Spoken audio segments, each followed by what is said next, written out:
Hi guys, subscribe to our channel, our favorite things to do, and also hit the bell icon so that you get a notification every time we upload.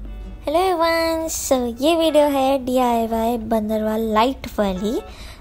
ये बहुत easy है, आप ज़रूर इसको try करके देखना and मुझे recreations भी ज़रूर भेजना मेरे इंस्टाग्राम पे।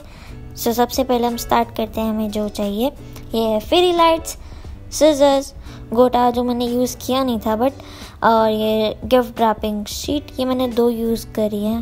10 रुपीज़ की एक थी तो सही थी। तो सबसे पहले आप अपने डोर को मेजर कर लेना कि आपके डोर जहाँ पे भी लगाओगे क्या मेजरमेंट है, और फिर उसका ये हाफ करके उसको मेजर करके आपको बांधना पड़ेगा इसको डबल ट्रिपल। मैंने 3 टाइम्स इसको रैप किया था तो परफेक्ट साइज़ बना था फिर मेरा। आप मेजर ज़रूर करके देखना अपने डोर को। और ये मैं इसको सबको बांध रही हूँ। और ये मैंने बीच बीच में भी कई बार इसमें ये यान से बांधा था तो ये बीच बीच में खुली नहीं तो मेरे को बहुत इजीली मैंने आगे रैप करा था इसमें वो पेपर शीट सॉरी।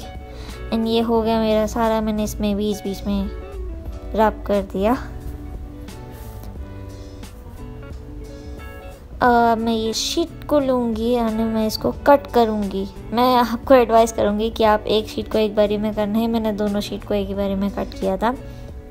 ये लंबे लंबे स्ट्रैंड्स मिलेंगे एंड इसको मैंने अप्रॉक्सीमेटली 15 सेंटीमीटर का कट किया है। हाँ, और फिर मैं इसको लूँगी एक एक को, और मैंने इसको एक बारी ब्लू साइड एक बारी सिल्वर साइड की तरह मैंने इसको मैंने नॉट बांध दिया इसको पकड़ के। यानी बहुत इजी है बट थोड़ा सा टाइम कंज्यूमिंग है, बट आपको एंड रिज़ल्ट बहुत अच्छा मिलेगा तो ज़रूर ट्राई करना है इसको। इन्हें मैं इसको रैप कर रही हूँ कई सारी बार एंड ये रहा एंड रिज़ल्ट एंड ये बहुत प्रिटी है। एंड सो आई होप आपको ये वीडियो अच्छी लगे तो प्लीज़ इस वीडियो को लाइक ज़रूर करना एंड हमारे चैनल को सब्सक्राइब ज़रूर करना एंड इस वीडियो को लाइक ज़रूर करना, मैंने दोबारा बोला है। मैं आपको नेक्स्ट टाइम मिलूँगी। Then bye.